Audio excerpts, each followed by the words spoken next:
ಅಂತಿಮ ಘಟ್ಟಕ್ಕೆ ಬಂತ ಹಾಗಾದ್ರೆ ಅನನ್ಯ ಭಟ್ ಪ್ರಕರಣ. ಯಾಕಂದ್ರೆ ಕಳೆದ 3 ದಿನಗಳಿಂದ ನಡೀತಾ ಇರುವಂತಹ ವಿಚಾರಣೆ, ಇವತ್ತು ಕೂಡ ವಿಚಾರಣೆ ನಡೀತಾ ಇದೆ. ಈಗಷ್ಟೇ ವಿಚಾರಣೆಗೆ ಹಾಜರಾಗಿದ್ದಾರೆ ಸುಜಾತಾ ಭಟ್.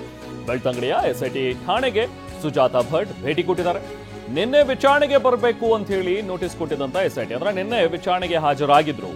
ನಿನ್ನೆ ವಿಚಾರಣೆ ಮುಗಿಸಿ ಹೊರಟಂತಹ ಸಂದರ್ಭದಲ್ಲಿ ನಾಳೆ ಮತ್ತೆ ಬರಬೇಕು ಅನ್ನುವಂಥದ್ದನ್ನ ಹೇಳಿದ್ರು. ಸೊ ವಿಚಾರಣೆಯನ್ನ ಈಗ ತನಿಖಾಧಿಕಾರಿ ಗುಣಪಾಲ್ ಅಂತ ಹೇಳಿ ಜೆ ಗುಣಪಾಲ್ ಅವರು ನಡೆಸ್ತಾರೆ. ಎಸ್ಐಟಿ ಅಧಿಕಾರಿಯವರು ಎಸ್ಐಟಿ ಪ್ರಶ್ನೆಗಳ ಸುಳಿಯಲ್ಲಿ ಸುಜಾತಾ ಭಟ್ ಸಿಕ್ಕಾಕೊಂಡಿದ್ದಾರೆ. ಈಗ ನಿನ್ನೆ ಅಷ್ಟೇ ಪ್ರಶ್ನೆಗಳಿಗೆ ತಬ್ಬಿಬ್ಬಾಗ್ಬಿಟ್ಟಿದ್ರು ಸುಜಾತ.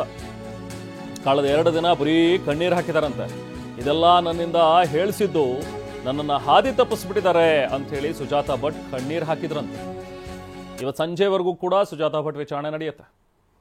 ಸೊ ನಿನ್ನೆ ನಡೆದಂಥ ವಿಚಾರಣೆ, ಮೊನ್ನೆ ನಡೆದಂಥ ವಿಚಾರಣೆ, ಆ ಸಂದರ್ಭದಲ್ಲಿ ಬರೀ ಕಣ್ಣೀರು ಹಾಕಿದ್ರಂತೆ.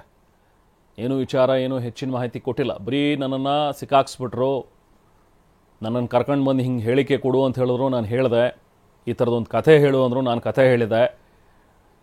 ಅನನ್ಯ ಭಟ್ ಅನ್ನೋ ನನ್ನ ಮಗಳು, ಆಕೆ ಕಣ್ಮರೆಯಾಗಿದ್ದು, ಆಕೆ ನಂತರ ಆಕೆ ಬಗ್ಗೆ ಏನೂ ಗೊತ್ತಾಗಲಿಲ್ಲ, ಆಕೆ ಸತ್ತೋದ್ಲು ಅನ್ನೋ ವಿಚಾರ, ಇದೆಲ್ಲವೂ ಕೂಡ ಕಟ್ಟುಕತೆ ಅನ್ನುವಂಥದ್ದನ್ನು ಸುಜಾತಾ ಭಟ್ ಹೇಳಿದಾರಂತೆ. ಅದಾದ ನಂತರ ಇನ್ನೊಂದು ಕಥೆಯನ್ನು ಕೂಡ ಶುರು ಮಾಡಿದರು. ಅನನ್ಯ ಭಟ್ ಬೇರೆ ಒಬ್ಬರು ದಂಪತಿಯ ಮಗಳು, ನಾನು ಆಕೆಯನ್ನು ಸಾಕಿದ್ದೆ, ಆಕೆಯನ್ನು ನಾನು ಧರ್ಮಸ್ಥಳ ಕರ್ಕೊಂಡು ಹೋದಾಗ ಅಲ್ಲಿ ಆಕೆಯ ಸಾವಾಯಿತು ಅನ್ನುವಂಥದ್ರ ಬಗ್ಗೆನೂ ಕೂಡ ಹೊಸದಾಗಿ ಒಂದು ಕಥೆಯನ್ನು ಹೇಳಿದರು. ಇದೆಲ್ಲದರ ಬಗ್ಗೆ ಈಗ ಎಸ್ಐಟಿಯ ಮುಂದೆ ವಿಚಾರಣೆಯಲ್ಲಿ ಹಾಜರಾಗಿ ಮಾತಾಡ್ತಾ ಇದ್ದಾರೆ.